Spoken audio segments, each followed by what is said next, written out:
tá sobrando com o timão dele, tá sobrando com o Corinthians. Eu quero só ler aqui um negocinho, tá? Que eu vi na internet hoje, pra calar o senhor Flávio Prado e pra calar o senhor Vanderlei Nogueira, que fica com essa palhaçada que argentino dá frio na espinha. Ontem, porrada nos argentinos. Argentinos Júnior fora, River Plate fora, News Old Boys fora. E aí eu vou lembrar pro Flávio Prado, que diz que o Corinthians é uma chacota sul-americana, que o Corinthians, velho Vamp, pra te passar a palavra, que hoje eu quero te deixar aquele Rottweiler brabo. O Corinthians é o único brasileiro a eliminar Boca Juniors, River Plate, Racing e News Old Boys como visitante. Pronto, eu levanto essa bola pra você, eu te deixo cortar com o seu Corinthians e você hoje tá empolgado. Hoje você chegou com o peito estufado. Quem mandou isso aí pra ele? Não, eu vi na internet. Eu vi na internet, recortei e falei, vou trazer pra calar a boca do Flávio Prado, velho. Tá certo. Boa tarde, Tico. Boa tarde, Fábio, Perno. Boa tarde, professor Vanderlei. Boa tarde a todos. Né, o Corinthians aí, numa missão... não digo nem nada, porque o jogo ontem pra mim não foi tão assim... O New Old Boys pressionou tanto. Mas não foi fácil também. Exigiu tanto do Cássio. Mas não foi fácil também. As bolas que foram, não foram tudo bola defensável e tranquilo. Não teve aqui. Acho que só um chute cruzado que o Fábio Santos tirou ali, uma bola cruzada, mas nada assim de muito difícil. Estádio lotado, pressão, tudo. Isso todo mundo sabe que em qualquer situação, quando vai na Argentina, é sempre assim. Os irmãos sempre lotam seus estádios, capacidade máxima, os estádios são menores. Né? O estádio do River agora que cabe quase 100 mil pessoas, né? 90. Mas eu não vi ontem assim, um Corinthians sendo pressionado a todo momento. Posse de bola, bola cruzada, cabeçadas, chutes de fora da área, mas tudo tranquilo pro Cássio. Corinthians passa e provavelmente deve pegar o Estudiantes, né? Que abriu uma vantagem boa, joga contra o Goiás. Acho que, se não me engano, é hoje, né? É hoje. O Estudiantes ganhou de 3-0. Né? Tem uma vantagem boa. Já passou, o Estudiantes já passou. Tem uma vantagem boa. Corinthians passou, tá tranquilo, dá tranquilidade. Agora olhar pro brasileiro, viu? Agora, ô Piperno, a gente tava falando disso ontem, que a situação do Corinthians no brasileiro continua complicada. O Corinthians está a 2 pontos da zona do rebaixamento. Agora, também eu acho que a gente queria fazer muita nuvem negra num momento tão bom. Porque o Corinthians está a 10 jogos sem perder. 10 jogos sem perder, me desculpa, é um baita número. Porque antes, quem torcia contra, rivais querendo zoar, falavam, tá sem perder, mas jogou contra o Universitário 2 vezes, jogou contra o América Mineiro, jogou contra times de menor expressão. Agora não, meu amigo. Agora eu acho que tem sim que se valorizar o feito desse Corinthians no Luxemburgo, porque a gente tem jogo contra o News Old Boys lá na Argentina. Não é nada fácil. Internacional em Porto Alegre. Era pra ter vencido o jogo. Levou um gol no último minuto. O Inter que passou pelo River Plate. Sim. Ontem no Beira-Rio. E o Corinthians não perdeu pro Inter lá e poderia ter vencido se não fosse o gol nos acréscimos. Teve Atlético Mineiro fora de casa. Teve primeiro jogo da semifinal da Copa do Brasil contra o São Paulo.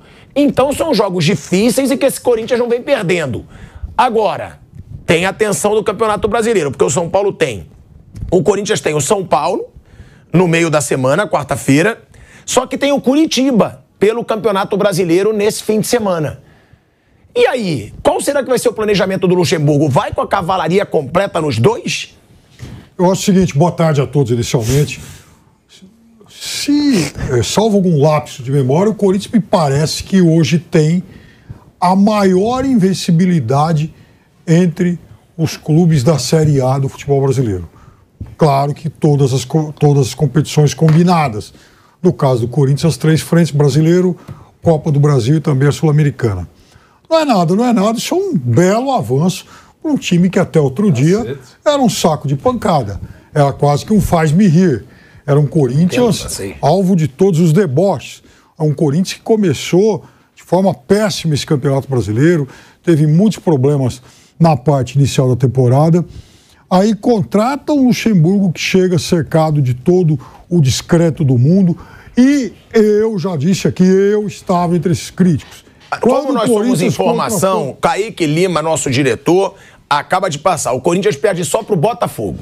Botafogo tem 14 jogos de invencibilidade. Juntando Sul-Americana também. Sim. Tá. Não, que o Botafogo não perdeu na Sul-Americana. Era a dúvida. Ok. Segunda maior marca entre todos os times da Série A, o que não é pouco. Agora, então, quando o Corinthians contratou o Luxemburgo, eu fui crítico. Achei que não dava mais, achei que o Corinthians tinha olhado para o retrovisor. O Luxemburgo vinha de uma série de trabalhos, né, não muito bons. Então eu fui crítico naquele momento, embora no dia do anúncio eu tivesse feito a seguinte ressalva. Eu sou crítico, acho que o Corinthians errou, mas eu vou torcer para que dê certo, em consideração ao que o Luxemburgo me fez gostar de futebol, porque ele foi o cara mais criativo que eu vi no futebol brasileiro. O técnico mais criativo que eu vi no Brasil, indiscutivelmente, foi Vanderlei Luxemburgo, aqueles belos trabalhos, Palmeiras, Cruzeiro, Corinthians, mais tarde no Santos. Ele foi muito bom, a ponto de ser contratado, ter sido contratado depois pelo Real Madrid, de Zidane e Ronaldo. Então, aí que tá o negócio. Sabe por quê? Eu tenho essa dívida de gratidão com ele. O que ele fez de bom pelo futebol. Agora, eu não acreditava. Mas você tá torcendo pelo trabalho dele? Eu tô. Você é muito cara de pau. Não sou cara de pau. É muito cara de pau, mano. Ele, palmeirense, quer me dizer que ele tá torcendo pelo Luxemburgo? Eu tô torcendo pelo Luxemburgo, sabe por quê? O Luxemburgo, à frente do Palmeiras, ele montou aqueles Palmeiras de 93, 4 e 6. O palmeirense que não for muito grato, um pouco nostálgico até em relação àquilo, é um ingrato. Ele fez a gente sorrir muito. Então eu sou grato a isso, sim. Até o Corinthians do Vampeta, que ele montou antes, né? Enfim, 98 e tal. Bom, ele fez um belíssimo trabalho. Agora, eu não apostaria uma nota de R$3 que esse trabalho fosse dar certo. Aliás, eu botava menos fé nesse trabalho do que nas suas apostas. Você que virou um que eu te ganhei, inclusive, né? 200 na última. 200. Eu te ganhei 200. Eu te ganhei 200 na penúltima. 200. Ele virou agora. Estava colecionando vitórias. Estava colecionando vitórias. Perdi agora, dei um deslize, mas vou igualar. Uma festa. Ó, eu vou igualar. Que é lanterna. Eu sou líder absoluto ainda e eu vou igualar, porque eu apostei no Palmeiras contra o Galo. O Vamp foi no Galo, eu fui no Palmeiras, eu acho que o Palmeiras passa. Apostei no Flamengo contra o Olímpia. Eu tô com você nessa. É isso. E o Vamp foi no Olímpia. Eu acho que eu vou tirar aí, ó. Eu acho que eu vou ficar no 0-0 nessa rodada. Acontece, não é sempre que eu vou roubar esse bobo. Agora, ô Vanderlei Nogueira, falando em bobo, quem não tá nada bobo agora é o Vanderlei Luxemburgo. Porque agora ele tá falando, agora ele tá se posicionando. E ele deixou claro ontem que não é pra esperar jogo bonito em Sul-Americana. E ele ainda falou sobre o planejamento. Olha aí, isso é muito importante. Ele falou sobre o planejamento para ter o Renato Augusto contra o São Paulo. A gente falou muito isso ontem. Renato Augusto é o jogador decisivo desse Corinthians. É um jogador que vai ser totalmente, estritamente necessário para o Corinthians passar pelo São Paulo com 2 nomes de peso do outro lado também agora, que tem Rames Rodrigues e Lucas Moura. E a gente ontem debateu, será que ele vai botar o Renato Augusto para jogar contra o Curitiba, mesmo sabendo ali que tá lutando para sair de perto da zona do rebaixamento, ou não? Ou ele vai guardar o Renato Augusto para esse jogo decisivo contra o Corinthians, quer dizer, contra o São Paulo, num Morumbi que vai estar lotado. Vamos colocar aí a declaração do Vanderlei Luxemburgo sobre o planejamento, para ver se vai ou não usar o Renato Augusto no Brasileiro nesse fim de semana, ou só para o jogo decisivo contra o São Paulo. Você nunca espere assim um jogo, tantos anos de janela, um jogo muito bonito numa Copa. Ainda mais Copa Sul-Americana ou Libertadores. Sempre é um jogo muito pesado, muito truncado, muito marcado. E é assim que passa, né? Nós não conquistamos a classificação hoje. Nem contra o Peru, Universitário, nem contra o New Old Boys. Nós conquistamos quando nós jogamos em casa, que viemos com a vantagem. Aí a vantagem nos deu a classificação pelo empate hoje. Tu tá indo lá na frente, cara, ainda tô aqui atrás. Vamos voltar para São Paulo, né? Ver como é que estão os jogadores, né? Eu mandei o Renato voltar para São Paulo para trabalhar, né? Porque seria perigoso deixar ele vir para cá na sequência de jogos, né? Um jogador com a experiência dele, né? E E é importante ele se preparar para os jogos, né, que nós temos de decisão. Apesar de hoje ser uma decisão, mas seria muito arriscado, porque nós jogamos sábado e jogar hoje seria muito arriscado. E os que estão lá, nós estamos recebendo informações dos jogadores que estão lá e nós vamos ver como é que vai fazer. É importante todos estarem à disposição para jogar um jogo de primeiro contra o Curitiba, que antecede o jogo do São Paulo, e depois contra o São Paulo. Olha aí, ó.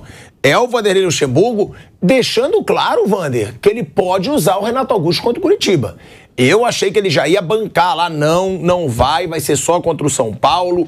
É um jogador necessário para ele se classificar para a final. Só que ele deixa claro, todo mundo tem que estar preparado para os 2 jogos. São 2 jogos decisivos. O Vanderlei Luxemburgo tem toda a característica histórica, isso é elogio, tá? De gato mestre, né? Ele é aquele negócio.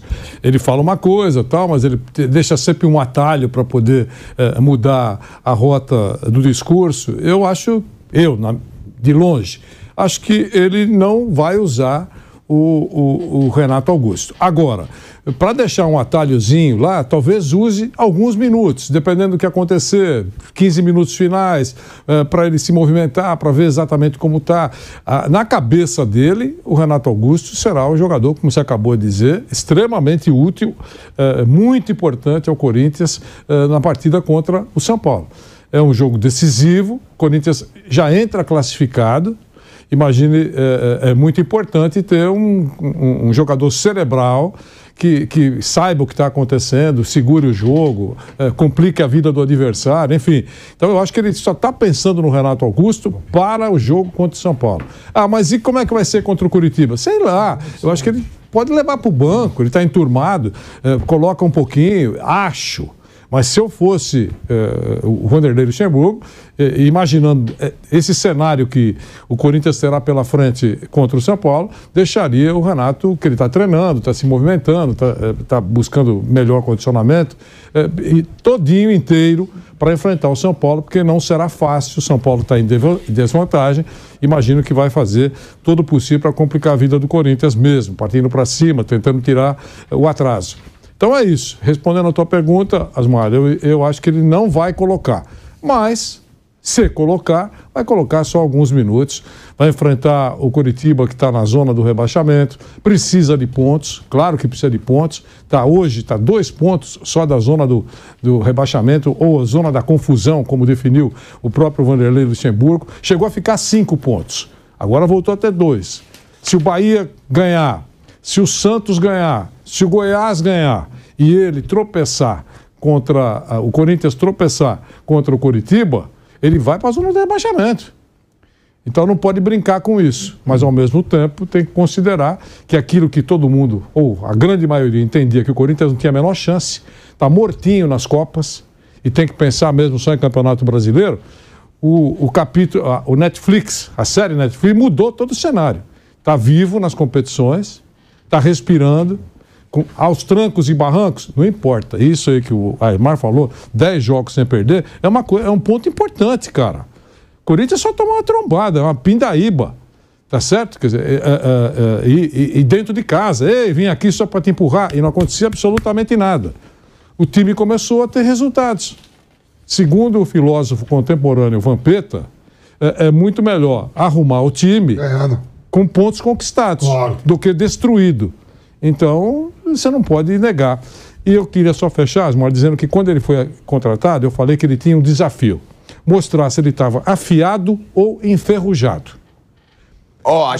Afiado eu não sei, mas enferrujado, não no desempenho, mas nos resultados, ele está respirando. É isso. Só uma coisa super rápida em relação ao que o Vanderlei falou. Quando a gente pegava a tabela do Campeonato Brasileiro até uns dias, umas semanas atrás, era comum dizer, puxa, são 8 times lutando contra a ameaça de rebaixamento. Agora não são mais 8, agora são 7. É uma insensatez não descolar o Cuiabá desse grupo. O Cuiabá reagiu, está num outro patamar e o Corinthians tem que desgarrar desse bolo também. Ô, velho Vamp, eu acho, né, vou deixar aqui uma opinião, que a grande decepção do Corinthians nessa temporada, por enquanto, é o Yuri Alberto, né? O Yuri Alberto, mais uma vez, jogou mal adoidado, não acertou nada no jogo de ontem. Eu vi algumas jogadas que ele se precipitou pra caramba. no jogo de ontem. Quero saber, você ainda acredita que esse cara vai ser o Yuri Alberto, que foi até na temporada passada, que foi no Internacional? Porque depois que ele foi comprado pelo Corinthians, o Yuri Alberto caiu muito de rendimento. Você concorda que ele é a grande decepção desse Corinthians, por enquanto, na temporada? E outra, qual foi o ponto positivo do Corinthians no jogo de ontem? Por que o Corinthians se classificou no jogo de ontem? Isso se deve muito ao Luxemburgo? Primeiro eu vou no conjunto, né? A classificação, né? Soube se posicionar bem, se fechou bem, os chutes de fora da área, nada de chute agressivos, as bolas cruzadas ali, nada que incomodasse muito o Cássio, né? Mérito do Luxemburgo sobre montar a equipe, né? Vem revezando aí, deixou jogadores importantes aqui como o Renato Augusto, que não foi, faltando ali 20 minutos, botou jogadores experientes para segurar a onda, Fábio Santos, Juliano, Romero, Fagner entrou no jogo, né? Em relação ao Alberto, pelo valor, pelo que ele é, não vamos lembrar que ele só tem 21 anos, né? Mas já é rodado, já teve fora do país, tudo. Eu gosto muito dele, eu acho que ele participa bastante, agora ele tem que virar o principal atacante, já que o Roger Guedes foi embora. A gente vem errando bastante, é porque ele participa muito. Eu acho até que ele deveria jogar aonde o Roger Guedes jogava. Ele tem que pegar os zagueiros de frente. Ele não é um pivô, ele sai muito da área, mas sai pelo lugar errado. O Luxemburgo tem que corrigir isso. Né? Não só ele, porque ele é um menino de 21 anos, que queira ou não, carrega esse peso de ser o principal atacante, jogador caro, né? Vem às vezes quebrando a bola, mas todo mundo sabe que ele tem qualidade. Não é nenhum cara de 28, 29 anos. O Yuri Alberto tem 21 anos, gente. 21 anos, é porque ele começou cedo, foi bem no Inter, foi pra fora, jogou bem no Santos. Então não é de se descartar, não. Eu acho ele o principal atacante do Corinthians, mesmo quando tava o Roger Guedes. Aí você tá de sacanagem. Mesmo quando tava o Roger Guedes. É que a temporada. Não, é que a temporada do Roger Guedes começou melhor. O Yuri Alberto joga mais do que o Roger Guedes. Muito mais. Eu não acho. Eu não acho que ele provou. Eu não acho que ele provou. Você acha que eu tenho que concordar tudo com você e você concordar comigo? Ué, não, é por isso. Você não vive num país democrático de direito? Debate. Não é um país democrático de direito. Você falar que o Yuri Alberto. Isso aqui não é um país democrático de direito. Não é um país. Não é um Estado laico. É laico, professor? Não quebrei, não. Não estamos no estádio laico? Mas você comparar o estádio Roger Guedes, Estado. O que o Roger Guedes fez pelo Corinthians e o que o Yuri Alberto fez pelo Corinthians não tem comparação. Ano passado, não, eu digo até a carreira, tá? Porque o Yuri Alberto jogou bem no Inter, o Roger Guedes jogou bem no Atlético Mineiro, no Palmeiras. Tem 5 anos a menos de idade, 5 de janeiro. Ah, mas tá bom, mas também mostrou muito menos. Vivemos num país democrático de direito, no estádio laico. Então pronto, deixa eu com minha opinião.